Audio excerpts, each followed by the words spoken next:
Olha, nós estivemos juntas também no Palácio da Alvorada, né? Numa reunião de mulheres que estiveram ali com o propósito de louvar pela nação, de orar pela nação. E foi um momento histórico, um momento único, né, naquele local, que eu espero que continue, que se multiplique cada vez mais, mas já foi um grande exemplo para toda uma humanidade, para todas nós, para as outras nações, para outras primeiras damas. Então, mas mesmo assim, existe uma parcela, né, de pessoas que falam, poxa, mas o cristão não deve se misturar com a política, o cristão não deve se misturar com o governo, com isso, com aquilo, mas esquecem do nosso papel como cidadão, né? Nós estamos nesse mundo também para participar de tudo o que existe nele. Isso. E então falar, mas a Bíblia não se mistura, mas quantos exemplos? A Bíblia é sobre tudo, gente. A Bíblia não é só sobre orar, é como nós devemos professar a nossa fé nos nossos atos cívicos, na nossa moralidade. É na escola que a gente vai, é no governo que a gente vai votar, é em tudo. Isso aqui é um manual para a vida em todos os sentidos. Então, não tem como a gente se denominar cristão e não participar das causas do mundo, e em todas elas. Então, eu queria que você falasse um pouco sobre isso. Certamente, eu concordo com você. Você vê em toda a história, inclusive bíblica, o papel da igreja na história política, gente, porque tudo a política faz parte da nossa vida.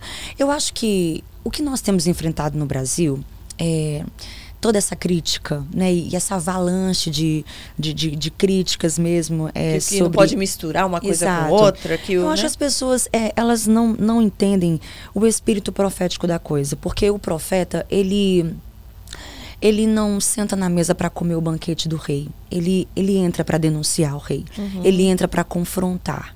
Pode ser que haja uma linha de evangélicos no Brasil que esteja sentando na mesa com o rei para bajular, para dizer que ele está certo em tudo, para dizer que ele é perfeito, para dizer que, sabe, que...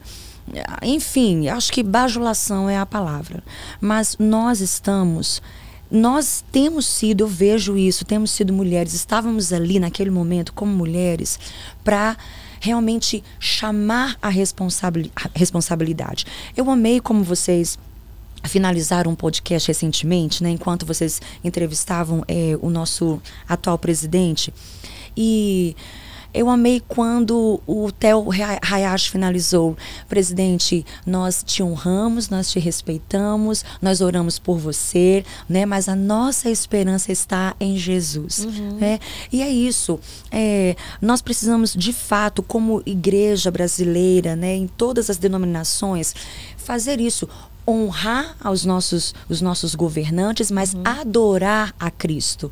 Né? Então eu vejo que é uma crítica que vem muito contra nós, porque as pessoas têm medo de que a gente feche os olhos para aquilo que ainda precisa politicamente ser ajustado. Mas não. Precisamos buscar respostas, cobrar posicionamento, cobrar pautas de campanha, promessas de campanha. E nós estamos aqui para isso.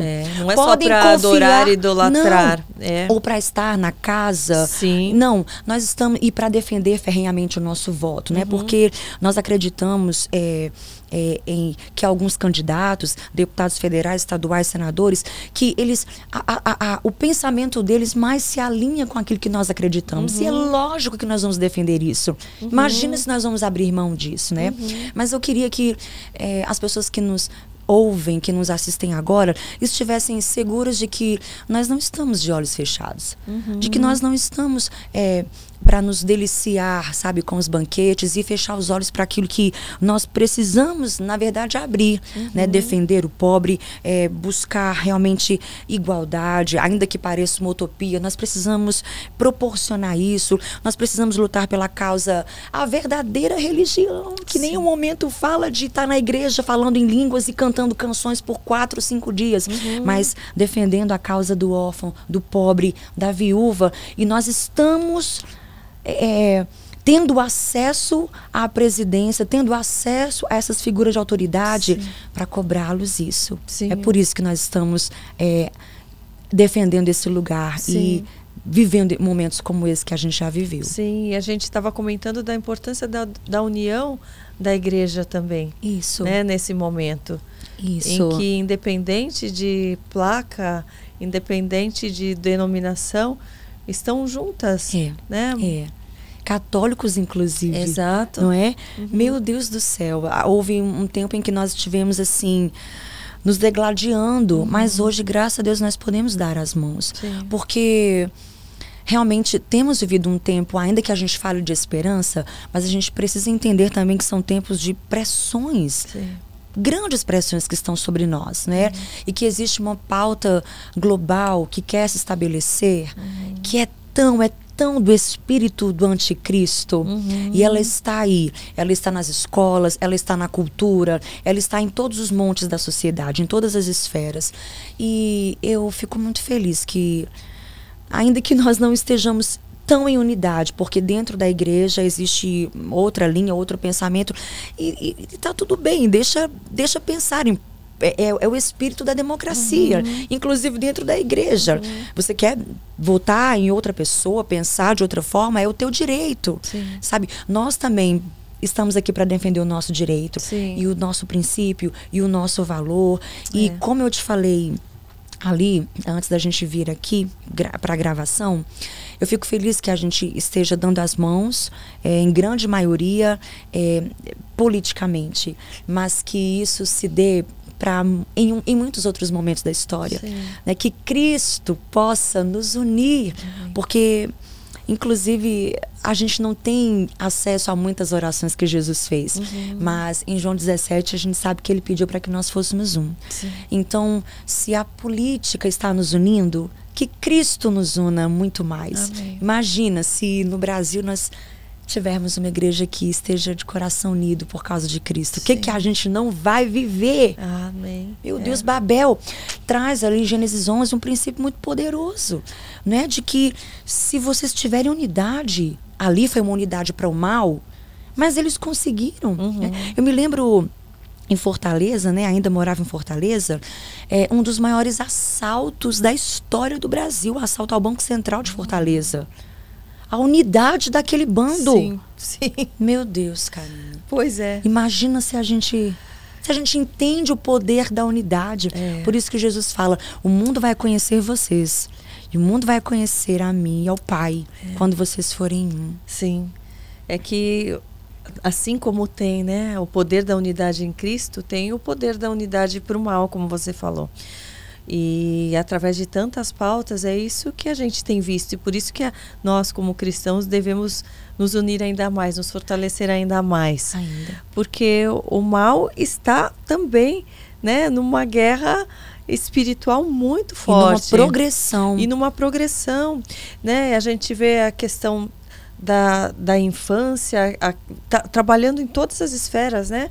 Querendo, né, deturpar a mentalidade e sexualizar nossas crianças tão cedo, né? Querendo deturpar os reais valores também da família, os valores morais. Então, é muito importante nos dias de hoje. Nós estamos vendo tantas notícias absurdas. Ainda mais você que foi vítima de abuso, a gente tem visto tantos casos se multiplicando, e muitas vezes a sociedade achando aquilo, nossa, que absurdo, mas não tomando nenhuma providência através dos próprios atos, através do que eles estão achando que é normal, e não sabe que uma coisa leva a outra, que essa liberdade também causa grandes estragos. Totalmente. Um padre, eu tive acesso a um vídeo de um padre, eu compartilhei também, assim que eu vi esse vídeo, e ele fala, não adianta você orar como um cristão e votar como um ateu. Não adianta. Exato. É uma grande contradição. Né? Eu peço a Deus, porque toda essa agenda que vem mesmo do espírito do anticristo, eu peço a Deus para que o Espírito Santo abra os olhos dessas pessoas. Gente, porque viver com Deus é tão maravilhoso. sabe, você ter a Bíblia, a palavra de Deus como regra de fé e prática. É tão incrível, isso muda a nossa vida, isso muda a sociedade, isso transforma famílias. E seria tão bom se as pessoas pudessem parar um pouco, sabe? E perceber o que elas estão desejando. Sim. Né? E perceber o que elas estão lutando para ter. E pudessem cair em si. Quantas vezes a Bíblia fala de pessoas que caíram em si? Eu tenho orado para que o Espírito Santo faça muitas pessoas que têm lutado, sabe, com essa agenda. Enfim, a gente não quer assim entrar, sabe, em maiores detalhes, mas essas pessoas possam cair em si e perceber como viver com Cristo é o melhor, como Ele é o caminho, como Ele é a verdade, como Ele é a vida. Isso não é relativizado, isso é absoluto, sabe? E como isso nos protege, como mulheres não feministas, mas cristãs, como isso nos protege, como a família tradicional, a família como Deus sonhou, como isso nos protege de doenças no corpo, na alma, sabe? Tudo que Deus fez, cada não de Deus para nós, sabe? As pessoas leem às vezes o livro de Levítico no Antigo Testamento e vê, não pode, não pode, não pode, não pode, o povo não pode fazer, abstenha-se disso, abstenha-se daquilo. Tudo isso não é porque Deus é mau, mas é porque nos protege. Sim, porque aquilo vai levar por um caminho que não é o que vai dar alegria, que vai dar contentamento. Totalmente. É um caminho de engano, de superficialidade. Totalmente, não é? Até a alimentação. Você vê hoje quantos princípios do coach, quantos princípios da nutrição, quantos princípios do direito, tudo tem base aqui, na palavra de Deus, que é a nossa regra de fé e prática. Então, essa tem sido a minha oração. Deus, essas pessoas não estão em si. Eu vejo como que uma sociedade zumbi. Sim. Não é possível que essas pessoas estejam lutando por isso. Não é possível que é isso que elas queiram. Elas não estão em si. Não. Mas que o juízo venha, né? A sã consciência venha. E elas possam perceber que nós não estamos aqui querendo o mal. Pelo contrário, a gente está se impondo, a gente está lutando para que elas entendam que a vontade de Deus, em todos os aspectos, é boa, perfeita e agradável. Gostou desse trechinho? Então se inscreva aqui no canal e fique por dentro de tudo. E para se aprofundar ainda mais, clica aqui em Seja Membro e tenha acesso a conteúdos exclusivos para você.